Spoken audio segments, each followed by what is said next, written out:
Have you guys ever seen a video or a picture, or perhaps in real life, have you ever seen a snake when it eats its own tail? Oh, it's really, really creepy looking, man. I saw it on a video on YouTube one time, I think, and it was crazy. You know, it's one thing to see a dog chase its own tail, and I've seen dogs that not only chase their own tail, but once they catch it and bite it, they start yiping. I don't think they realize that they just cause themselves to have pain. I think the dog chases this thing. What is that thing? What is it? And once they bite it, suddenly they feel pain in their body and they yipe. But then they keep chasing their tail again, right? You know, I think what a snake does is it sees its tail and it sees, this is an enemy, or perhaps this is food for me. This is my prey. So the snake strikes its own tail, thinking its own tail is its prey, and it starts to whomp, whomp, whomp, whomp, and it keeps chewing and swallowing and chewing until it engulfs its whole entire tail and body. And then the snake, it looks crazy. It's coiled up with its body in its mouth. How it does it, I don't know. It's the most insane looking thing you've ever watched. I'm not kidding you. I grew up on the east side of San Diego. I'm on the west side now, but when I was younger, I was on the east side of San Diego in a little town called Lakeside. And my parents, they had bought a piece of property. It was roughly around two acres. And I grew up at the very bottom of this mountain. So, Southern California, Lakeside, you know, the east part of San Diego, we had a lot of rattlesnakes out there. They had a lot of different snakes, but rattlesnakes were everywhere. Rattlesnakes are poisonous. And we also had what you call king snakes. Do you know king snakes, they can swallow down an entire rattlesnake. They will grab hold of a rattlesnake and swallow that whole thing down. Rattlesnakes are defenseless against them. I've seen king snakes eat rattlesnakes, but man, I never seen a snake swallow down its own self, eat itself, but there's videos of it. Why am I mentioning this? Why am I talking about this? The snake eating itself. You ever read the Bible account? I've talked about it on my channel here. I've mentioned it before. It's in the book of Numbers. No, excuse me. It's in the book of 2 Chronicles chapter 20. The book in Numbers, it's a different story. 2 Chronicles 20. This little town called Judah, that's in Israel, a little town whose name means praise. Judah means praise. Praise. This little town has all these armies coming after it. Little Judah seems defenseless. And these armies surround Judah, and they're going to attack Judah and wipe them out. But then Judah starts praising God as if, you know, they're just praising, giving him the glory, not doing nothing, not picking up any weapons, just doing what they were told. Hey, praise the Lord. Stand still. Praise the Lord. Watch what happens. He's going to bring salvation. And guess what? These armies turned on each other, right? Turned on each other and defeated themselves. It's like what's written in the scriptures, a kingdom divided cannot stand. They seemed to be united, but something divided them, and they fought each other, and they defeated themselves, just like a snake eating itself, right? So, I'm going to tell you a story. And for those of you that have ears to hear, why, what's the purpose, that's for you to decide. You might apply it in many different ways, but I'm just going to tell you the story, okay?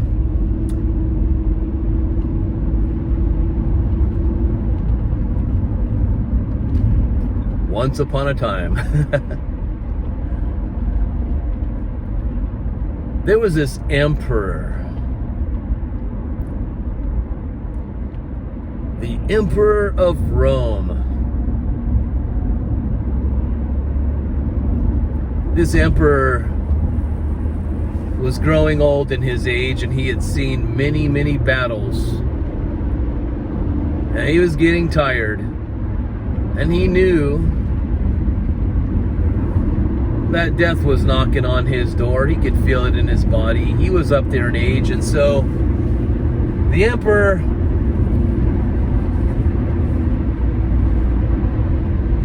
his army just finished fighting a war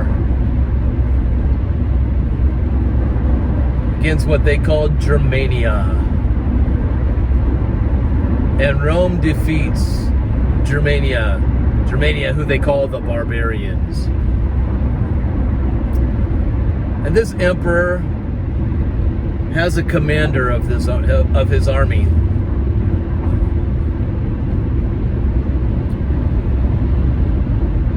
The head guy, the one that leads the army into all these victorious battles. And this commander of the army, he's won many, many battles for this emperor. And even the commander of the army, he's getting to the point where he's tired of fighting, and he would like to retire sometime and live a happily ever after ending with his wife and with his little boy. This commander is a Spaniard, but he works for Rome, and he serves the Emperor of Rome. And this Spaniard, the commander of the Roman armies, he loves his emperor, and he loves Rome, and he fights for Rome.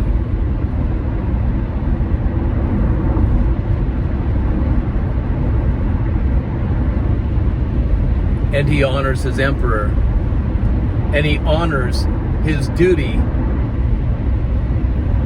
as not only a soldier of Rome, but as a commander, the man that is in charge of the other soldiers. And when one of his soldiers goes down, it affects him as if he himself went down. Now, the Emperor of Rome loves the commander of the armies. He loves him like he's his own son. And now that the Emperor of Rome is getting to the point where he knows that his life, there's not a whole lot of time left, he takes the commander of the armies and says, "Come, I need to talk to you." And so he brings him into his tent, and because the emperor had met the commander of the armies out on the battlefield after this war had been won by Rome as they defeated the barbarians, as they call it. And so he takes him into his tent, his quarters, and he says, "I'm getting old, and I need a just man, a righteous man to take my place. And that man is you. I want you to be the next emperor of Rome." And this commander of the army says, "But I am not a politician." And the emperor says, "Well, that's why you're perfect for the job. You're not corrupt like those politicians." And the commander knows that this emperor has a son. "What about your son? Shouldn't your son be the emperor of Rome?" "Oh," and the emperor says, no, my son, he is a corrupt man. He is a wicked man. This emperor knows that his son, his very own son, will not serve Rome, but he'll only serve his own purposes. He knows his son would love the glory, but he would never love the responsibility. And his son is a coward. He doesn't come out to fight. He stays at home and takes it easy. Oh yeah, he knows how to use a sword. He practices sword fighting. I'm sure he's a very skilled person with a sword, but not on the battlefield. That skill belongs to the commander of the Roman armies. And this commander, although he wants to retire, he wants to go home, he wants to see his wife and his son, he accepts the duty that the emperor of Rome commits to him, because he loves this emperor and he also loves Rome. And so he agrees. Remember, he was never a politician, but he did not want corruption to enter into the throne of Rome. Now, this conversation, which they thought was private,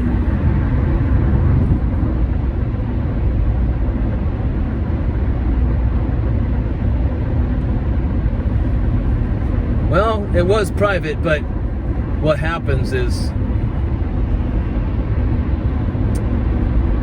the emperor's son comes in and joins his father and says hello to the commander of the armies, and sorry I wasn't here to fight with you, brother. They're not truly brothers, but you know, brother, acted like you're a brother because my father loves you, so I love you too. And as the commander of the armies exits his father's tent, the headquarters where he's at, the son enters,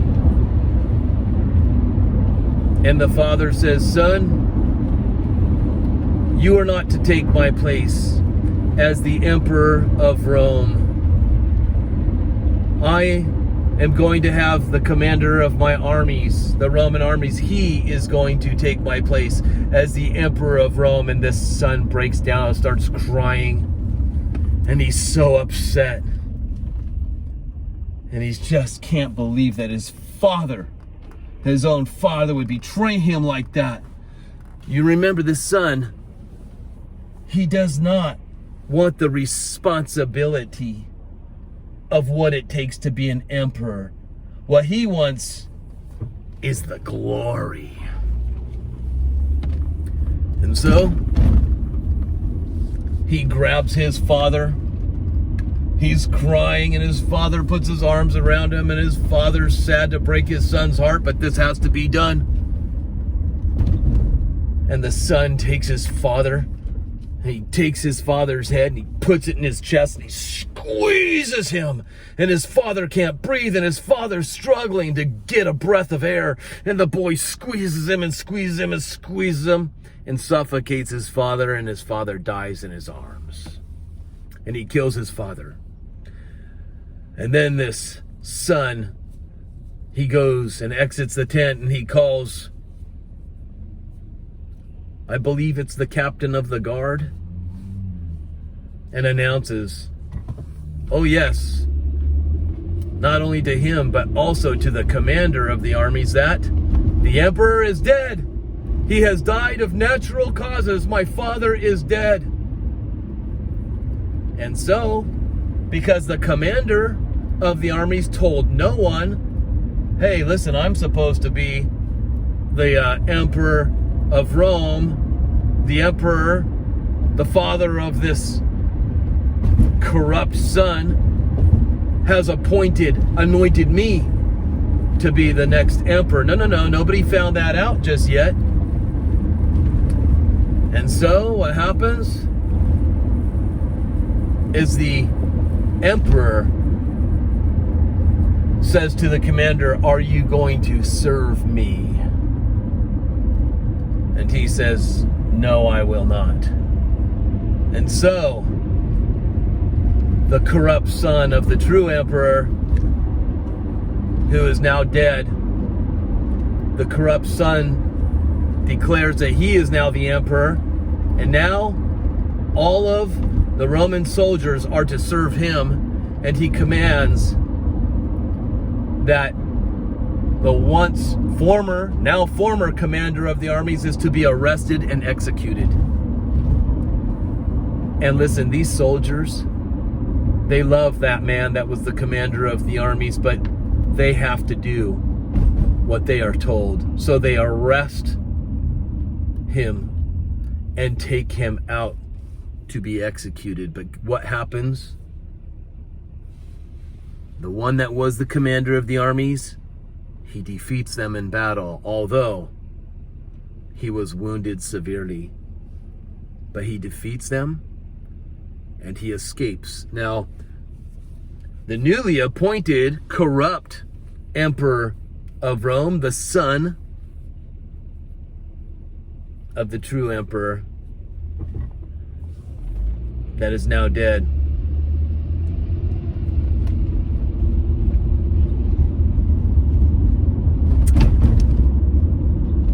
the new emperor, the corrupt one, he thinks that the commander of the Roman armies has been executed.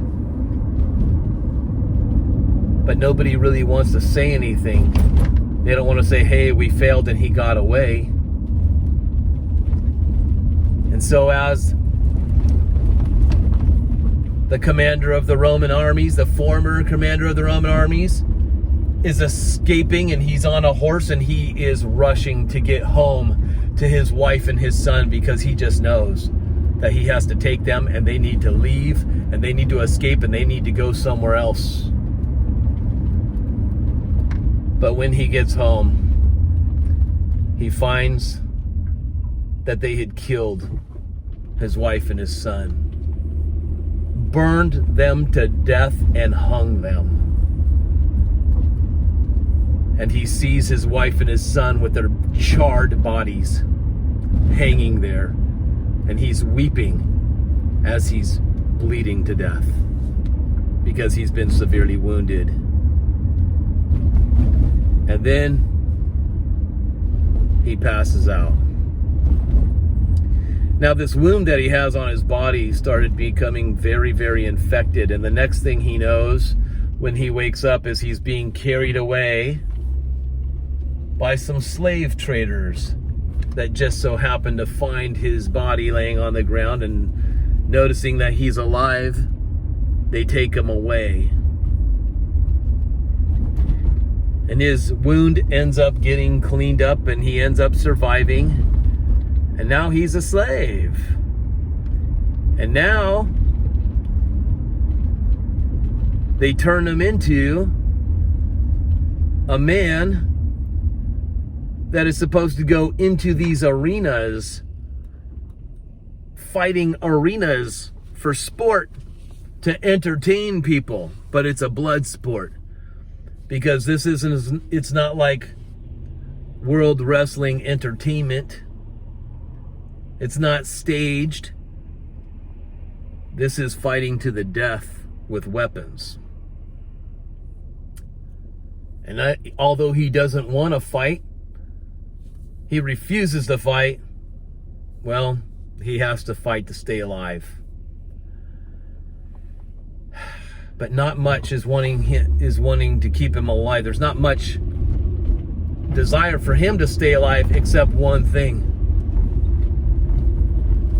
vengeance for what that corrupt emperor has done, not only to his own father, but to his wife and his son. This corrupt emperor kills his own father, but also kills the commander of the army's wife and son. Innocent blood. See, this commander, even though everybody thinks, yes, oh, now he is the true emperor. No, he is not the true emperor. He might be called the emperor-elect. Everybody may think, oh, he is the emperor now. He's the one. But you see, what he did is he cheated his way into becoming emperor. Because the right to taking over the emperor's throne was given to the commander of the Roman armies. But this man cheated his way in. Was there anybody that knew that he cheated his way in? Yeah. His sister knew it. She knew the truth. But because of fear,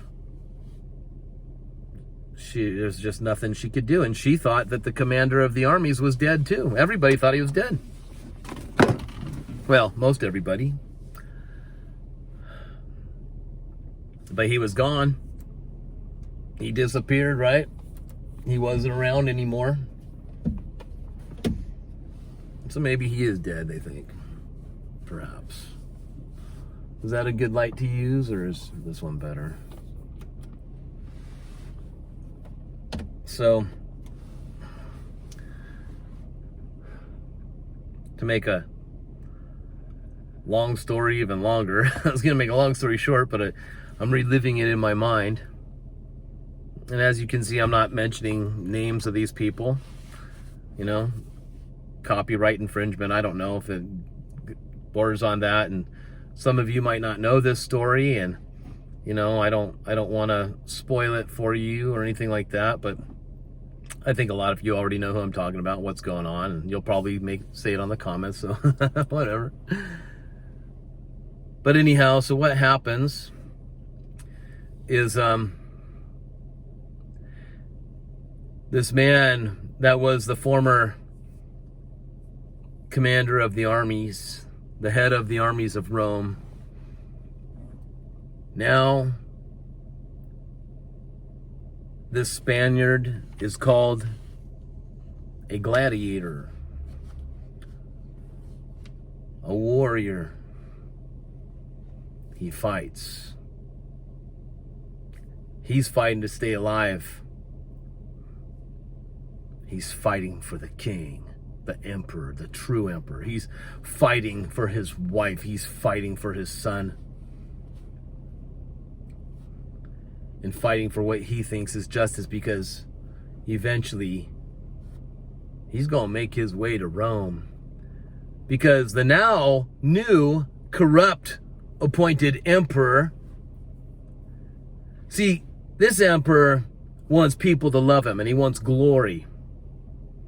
He doesn't want responsibility, he wants glory.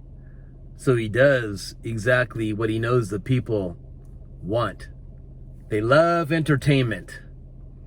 Entertainment's the most important thing to them. Oh, they love it, and they love bloodshed. So he's going to give the people what they want. So he's the one that brings these fights in the arena back to life, right? He's the one that does it and makes them super popular, like the Vince McMahon, if you know who that is, the Vince McMahon of his time. And so what happens? Or even Dana White, UFC, the Dana White of his time. People love fights, they love blood, let's give it to him. And he becomes popular and famous for this, and the crowds applaud him. Although, there are politicians that know that this man is corrupt, but they dare not say anything. They just go along with it. And the soldiers, they know that this guy is corrupt, but they dare not say anything. They go along with it. Does this stuff sound familiar to you? Does any of it sound familiar? Anyway. So what happens is the gladiator, I'm sure he hasn't been a perfect man in his life. I'm sure he's made lots of mistakes. I'm sure there's people that do not like him. I'm sure there's things that have come out of his mouth that people say, I don't like that jerk. I'm glad he's dead. I'm glad he's gone. Well, he's not dead. He's not gone. He is the true emperor. But he is not enthroned, is he? because the corrupt one cheated his way into the office of emperor.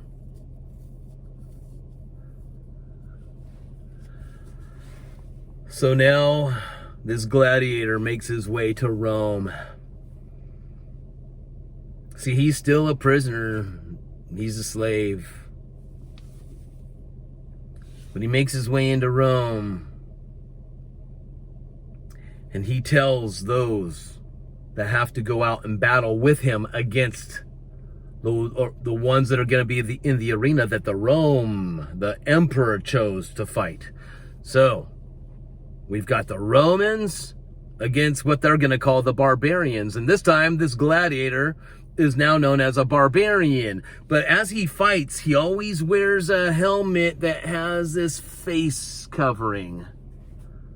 Right? Like a mask. You can't see his face. His face is covered. It's a helmet with a face shield. So, nobody recognizes who this man is. They just know him as the Spaniard.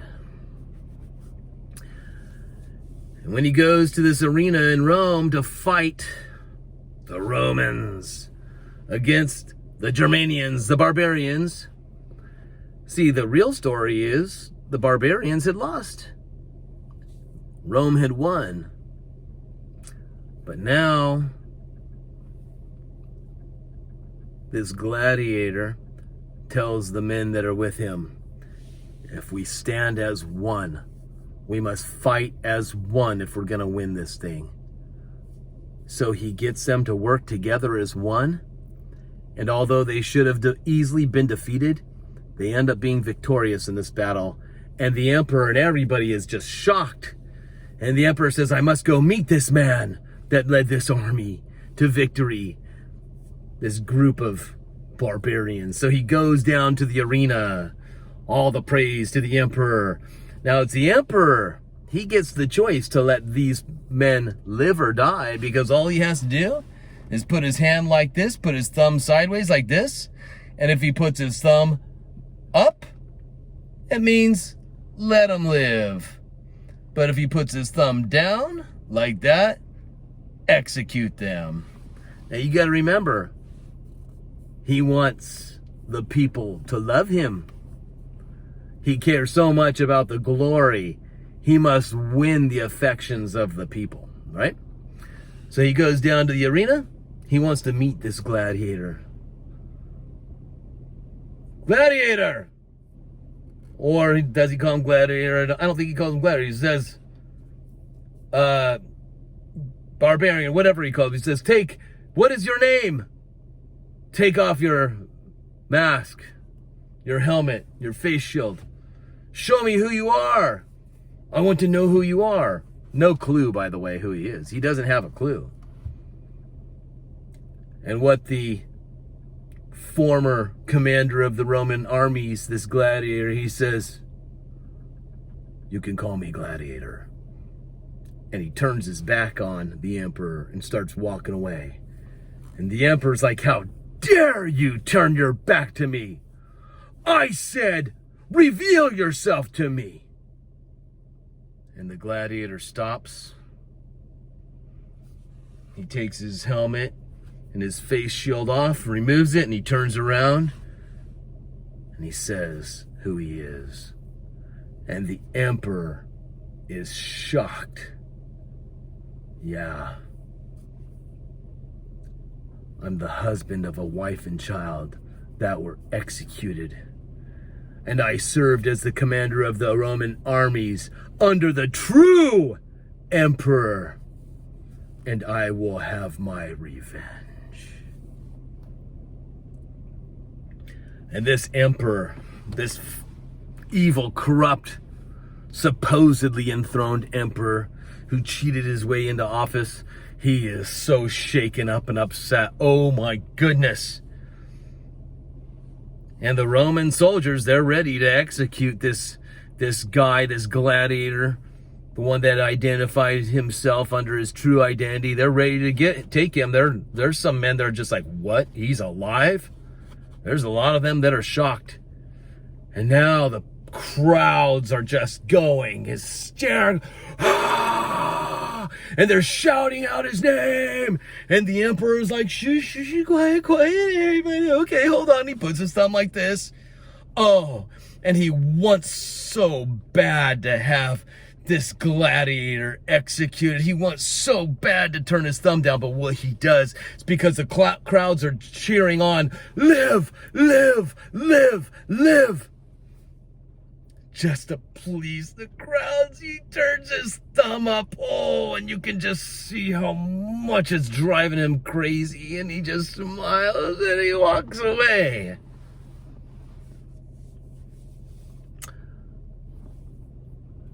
And so he plots to have the gladiator executed over and over again. He puts him in the arena. He has him fight in the arena, and he cheats all the time. He does all this stuff to cheat. Oh, let's put some tigers in there. Let's do this and that. And no matter what, the gladiator keeps on winning. This emperor approaches him, and this corrupt, evil emperor, and says, why won't you just die? And the gladiator says to him, I love this part. The day of honoring yourself will soon be put to an end. The day of honoring yourself. Nobody honors you. You just honor yourself. You pat yourself on the back.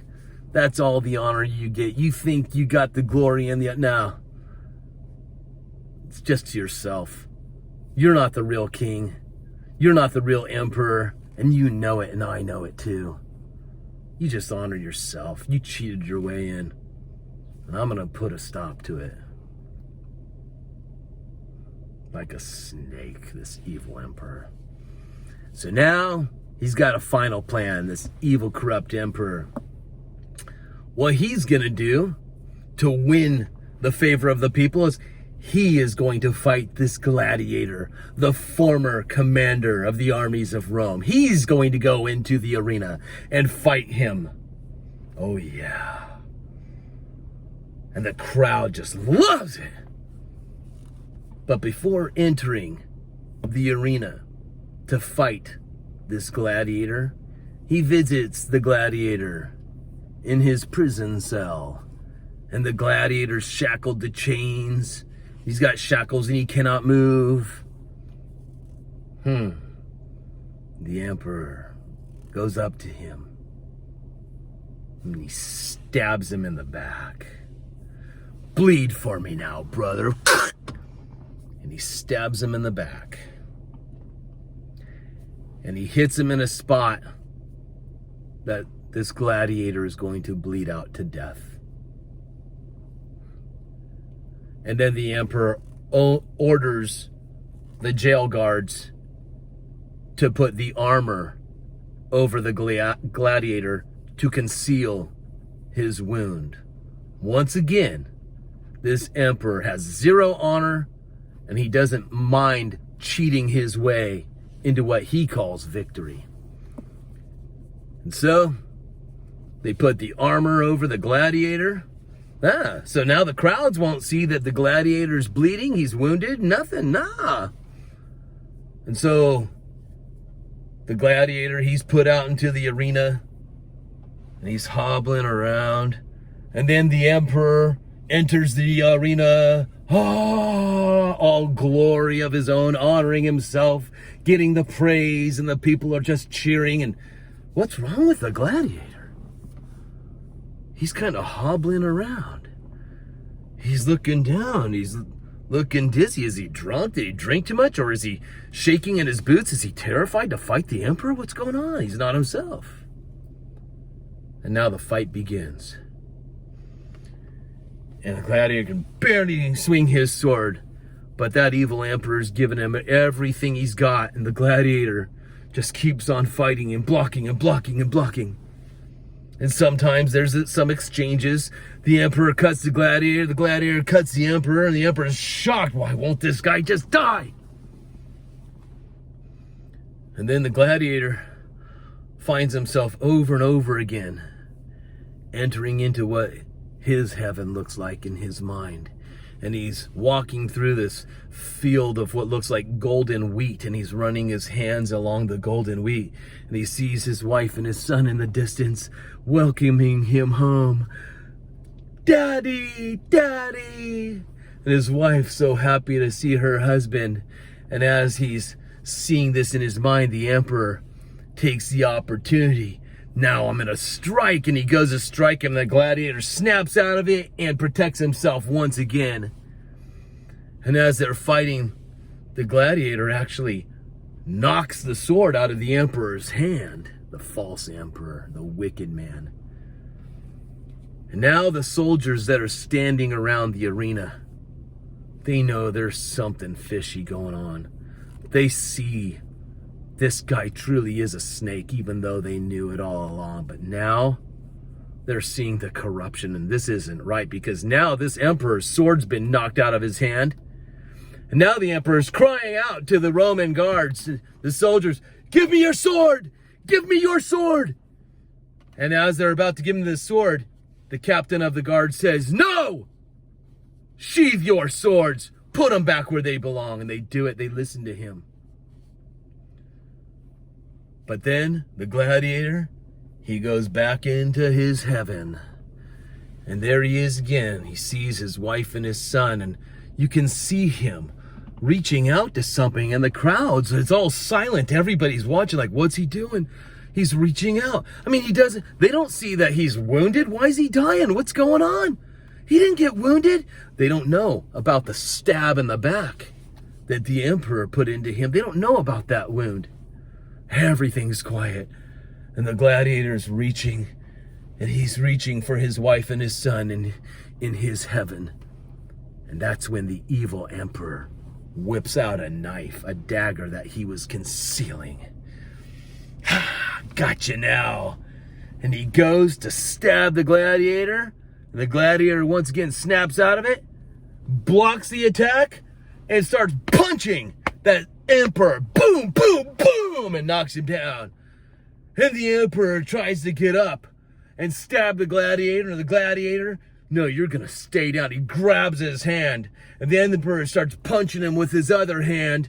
"Oh, too bad. You got nothing on me." And the gladiator takes the emperor's hand, even though the emperor with his other hand's fighting, punching, trying to get the gladiator. But the gladiator has a firm hold on the hand with the dagger in it.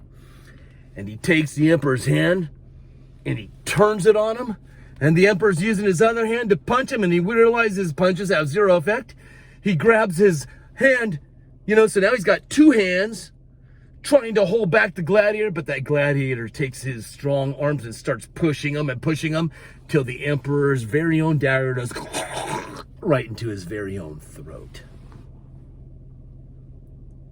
And you see the shock in his eyes. My God, I've been defeated. And I can just hear the words of the gladiator echoing through the emperor's ears.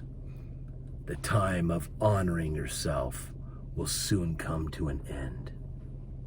And it surely did. The evil, so-called emperor-elect falls to his death. And the gladiator, as he's swaying, because he's about to die too, gives his last orders. This is what Rome will become, and these are the final orders of the true emperor. The orders that were given to me. And then he falls to his death. And the next thing you see is him being reunited as he's approaching his wife and his son. Did he truly lose the battle? It might have seemed so. But he was victorious, and he reunited with his wife and his son in his heaven. What happened to the evil? That snake, it ate its own tail. Why do I share this story? I'll let you decide. I'll let you decide. For those of you that have ears to hear, then please hear. God bless you all. I love you. I hope you enjoyed this video, and I'll see you in the next one.